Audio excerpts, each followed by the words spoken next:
আমাদের রামগড়ের স্টেডিয়ামের চিত্র যা দেখছেন, এখানে কিন্তু মাঠ ছিল।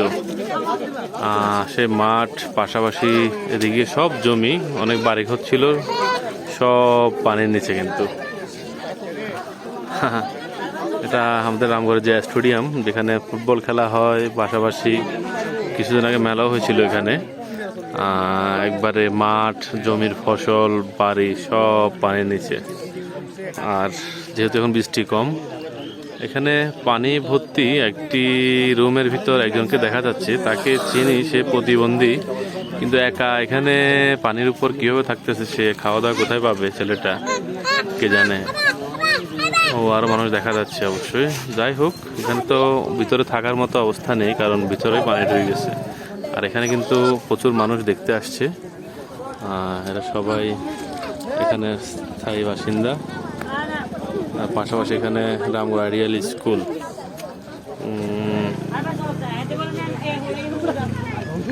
অনেক অনেক মানুষ কিন্তু দেখতে আসছে। কিন্তু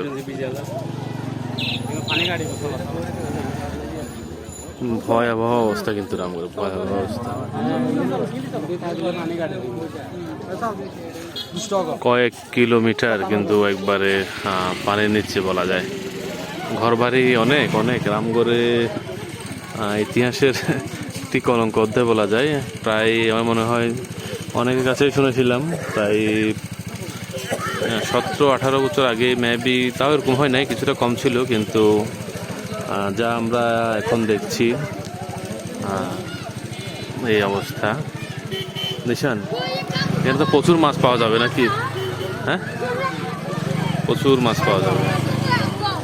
যাই হোক, সবাই সাবধানে থাকুন, ভালো থাকুন। আর যদি পারেন নিজ নিজ জায়গা থেকে মানুষের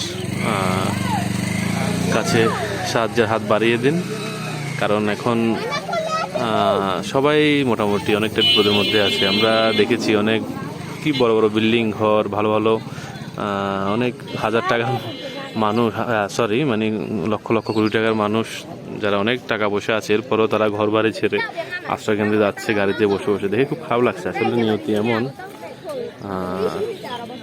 আর কি।